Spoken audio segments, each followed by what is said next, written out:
देखिए, जैसे कभी ये बरसात होती है या हम लोग कपड़े जब धुलते हैं, सुखाने के लिए धूप में डालते हैं तो पानी सूख उड़ जाता है और कपड़ा सूख जाता है, कपड़े से पानी निकल जाता है। बरसात जब होती है तो मैदान में पानी भर जाता है और थोड़ी देर बाद वो सूख जाता है। तो सूखने के बाद ये पानी कहाँ चला जाता है? तो ये वाष्प बन करके एटमॉस्फेयर में ऊपर की ओर उठ जाता है।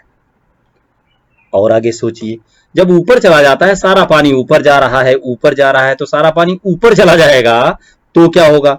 ऊपर जाने के बाद एक घटना घटती है कि वो बादल बनते हैं, बादल बनने के बाद पानी नीचे गिरता है। और नीचे गिरते समय एक बात और ध्यान देनी है कि कभी कभी तो बर्फ के टुकड़े बरसते हैं, पत्थर जैसे कण। तो ये पानी ऊपर गया तो बर्फ में कैसे चेंज हो गया? प्रश्न यहां पर आता है कि ऊपर भाई भाप है, सूरज की ओर ऊपर की ओर जा रहा है, तो वहां पर वो पानी बर्फ में कैसे चेंज हो गया? क्या ऊपर कोई फ्रिज रखा हुआ है, फ्रीजर लगा हुआ है? आखिर वो ठंडा कैसे हो गया? तो आपको यह बताना है कि क्या ऊपर मौसम ठंडा है? जैसे यहां से भाप गई, भाप अगर और गर्म होगी तो और भाप बन जाएगी, वो ठंडा होकर पानी तो नहीं बनेगी। भाप पानी तभी बनेगी जब उसे ठंडा किया जाए, और ऊपर ठंडा होता है इसीलिए पानी नीचे आता है। तो आपको यह बताना है कि क्या ऊपर की ओर मौसम ठंडा है, और इतना ठंडा जीरो के नीचे भी है क्या, जिससे बर्फ बन जाती है? आपको बताना है। बताइए भाई, क्या होता है? ऊपर की बात जब आती है तो धीरे धीरे जब ऊपर जाता है तो ऊपर होता है सूरज। तो ऐसा लगता है हमें कि ऊपर गर्मी होती होगी, परंतु ऐसा नहीं है। तो आइए हीट के बारे में थोड़ी सी बातें करते हैं। हीट एनर्जी कैसे चलती है, कैसे क्या होता है? तो जैसे हीट एक स्थान से दूसरे स्थान तक कैसे जाती है, तो इसके तीन सिस्टम हैं। एक है चालन विधि द्वारा। चालन का मतलब होता है जो मॉलिक्यूल पास पास होते हैं, एक मॉलिक्यूल दूसरे मॉलिक्यूल को हीट एनर्जी देता है, तो गर्म होता है और गर्म होता हुआ आगे चला जाता है। जैसे एक रॉड है इस तरीके का, और यहां पर आपने जला दिया चिराग, स्प्रिट लैंप जल रहा है, तो ये पॉइंट इस पॉइंट को गर्म करेगा और इस पॉइंट को गर्म करेगा, धीरे धीरे धीरे धीरे यहां तक पूरा गर्म हो जाएगा। इसके प्रैक्टिकल के लिए देखिए, क्लास में बताया गया है कि मोम से इसमें बहुत सारी पिनें चिपका दीजिए और इधर गर्म करना शुरू कीजिए। जैसे गर्म होगा तो ये पहले गिर जाएगी, फिर ये गिरेगी, फिर ये गिरेगी, ऐसे लगेगा कि वो हीट उधर की ओर चल रही है। इसको कहते हैं चालन विधि। चालन के द्वारा ये ऊष्मा, ये जो हीट है वो आगे की ओर बढ़ रही है। दूसरा तरीका, जैसे यहां पर एनर्जी है, हीट एनर्जी है, कोई चीज जल रही है और यहां पर एनर्जी को पहुंचना है, तो एक तो अगर हम इसको एक रॉड के द्वारा, लोहे का रॉड या जो उष्मा के चालक पदार्थ हैं उनके द्वारा जोड़ा जाए तो हीट एनर्जी इसको गर्म करते करते यहां तक पहुंच जाएगी। दूसरा तरीका यह होता है जो लिक्विड में होता है, द्रवों में ऐसा होता है कि आप एक भगोने में पानी रखिए और यहां पर इसको गर्म कीजिए, तो देखिए क्या होता है, ये पूरा पानी गर्म होने लगता है। तो एक कण लो, किसी चीज का एक कण डाल दीजिए इसमें, दाल का या रंग का, तो देखिए जब ये हीट होता है, गर्म होता है, तो ये कण ऊपर जाता हुआ नजर आएगा। और प्रैक्टिकली देखें तो दाल को देखिए, दाल जब हम पकाने लगते हैं तो कुछ बॉइलिंग पॉइंट जब आता है तो पूरा पानी ऐसे ऐसे खौलने लगता है। ये खौलने की क्रिया क्या है? नीचे का पानी ऊपर जाता है, ऊपर का पानी नीचे आता है। या ऐसे ही कोई साधारण पानी चढ़ाइए तो देखिए उसमें बुलबुले उठते हैं, तो नीचे हीट एनर्जी जब मिलती है, गर्म होता है, तो वो मॉलिक्यूल ऊपर की ओर जाता है और ऊपर जो ठंडा पानी होता है उस साइड से फिर नीचे एनर्जी को लेने आता है।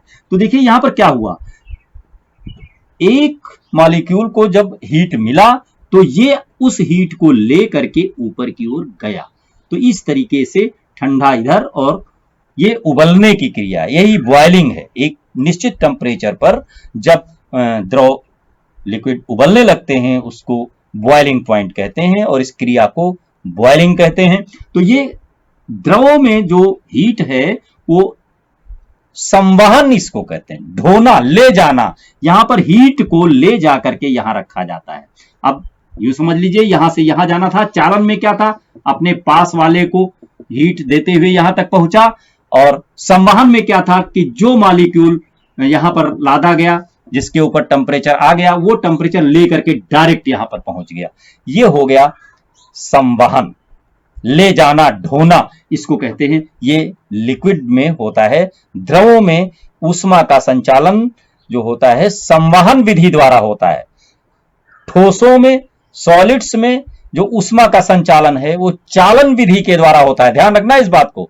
सॉलिड में काहे के द्वारा होता है, चालन के द्वारा। द्रवों में संवहन के द्वारा होता है। अब आइए जहां पर निर्वात होता है, ये निर्वात क्या है, वैक्यूम, जहां पर कुछ भी नहीं होता।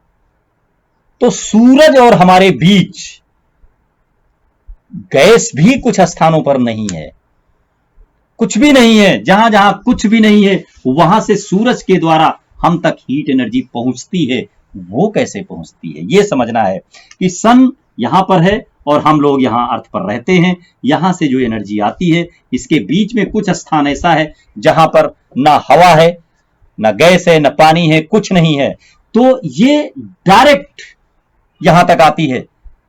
मतलब एक स्थान से दूसरे स्थान पर जाने के लिए एक में अणु जो मॉलिक्यूल था लेकर जाता था संवहन में, और दूसरे में क्या होता था, अपने बगल वाले अणु को, मॉलिक्यूल को ऊष्मा दे रहा था और धीरे धीरे गर्म होता हुआ यहां तक पहुंच जाता है। इधर हीट एनर्जी ज्यादा होती, इधर कम होती हुई जाती है और लास्ट में वहां तक पहुंच जाती है। लेकिन सन में तो ऐसा कुछ था ही नहीं, ना वहां से फेंका लेकर कोई अणु आता है नीचे की ओर। तो यहां से डायरेक्ट, एक तरीका और था, मान लीजिए यहां से कोई चीज फेंक दी जाए, यहां गिरे, तो बीच में किसी भी मॉलिक्यूल की जरूरत नहीं होती है। यहां पर देखिए चालन और संवहन में मॉलिक्यूल्स की जरूरत है, लेकिन इसमें किसी मॉलिक्यूल की जरूरत नहीं है। सन से डायरेक्ट अर्थ तक या कहीं भी जो लाइट एनर्जी में हीट एनर्जी जा रही है, वो इसको कहते हैं विकिरण। विकिरण के द्वारा सूरज से पृथ्वी तक हीट एनर्जी पहुंचती है। अब विकिरण के गुण जानिए। विकिरण क्या होता है? विकिरण में क्या होता है कि ये जो एनर्जी आ रही थी वो उसी चीज को गर्म करेगी जिससे वो टकराएगी, बीच में कुछ नहीं करती है। यहां बिल्कुल ऐसा ही रहता है, कोई गर्मी नहीं होती। और जैसे ही बीच में आप अपना हाथ रख दीजिए सूरज की रोशनी में, ऐसे हाथ कीजिए तो आपका हाथ गर्मी महसूस करेगा, लेकिन हाथ हटा दीजिए तो बीच का वातावरण कतई गर्म नहीं होता। तो अब ये पृथ्वी तक आ गई, तो पृथ्वी से जब किरणें टकराई तो पृथ्वी गर्म हो गई। अब पृथ्वी गर्म हो गई, ये गर्म है, आग का गोला बनने लगी मई जून के मौसम में। अब इसके पास में जो अणु हैं हवा के, वो गर्म होने लगे और ऊपर, और एनर्जी, हीट एनर्जी पृथ्वी से ऊपर की ओर जा रही होती है। सूरज से तो डायरेक्ट पृथ्वी पर आई और पृथ्वी से इसके मॉलिक्यूल के द्वारा विकिरण नहीं होता।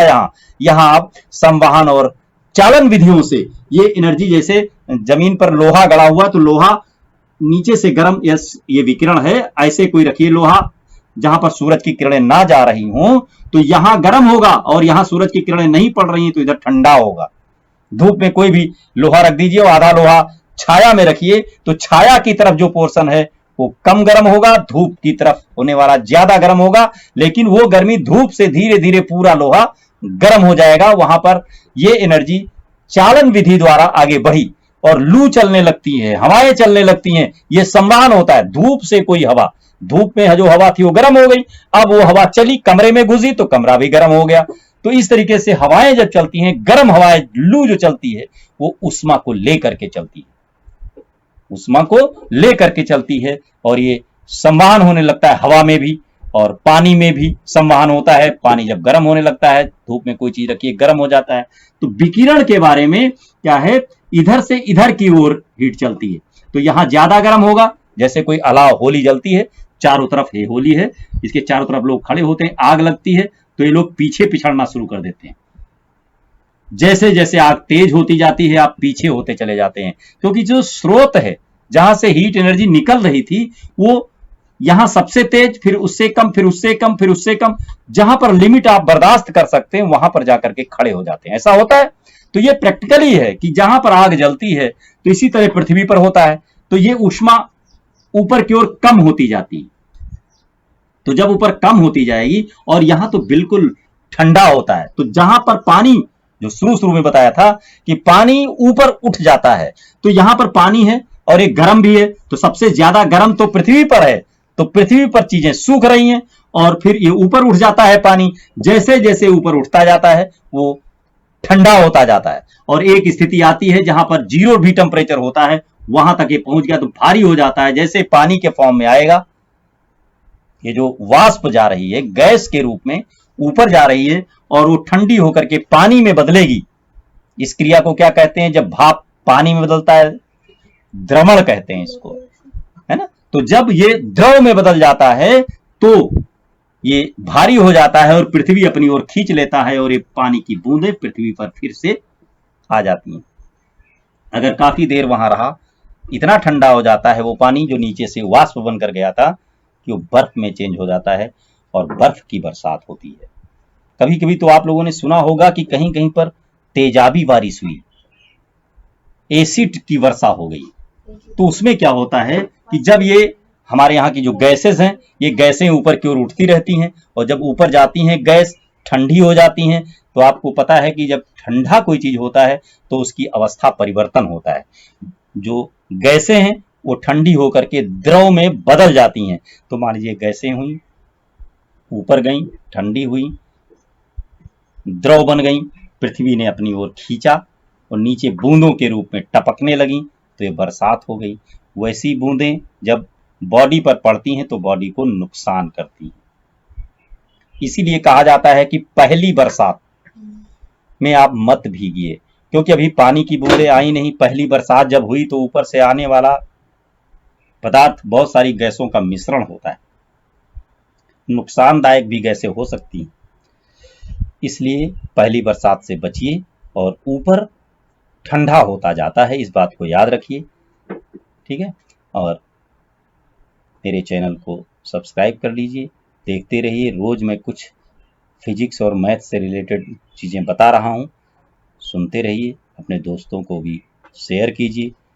मौखिक रूप से भी जो भी आपने सीखा उसकी चर्चा कीजिए। हो सकता है कोई उसमें टीका टिप्पणी करे, कुछ बताए, तो उसको आकर के मुझसे पूछिए। मैं फिर से आपको संतुष्ट करने की पूरी कोशिश करूँगा।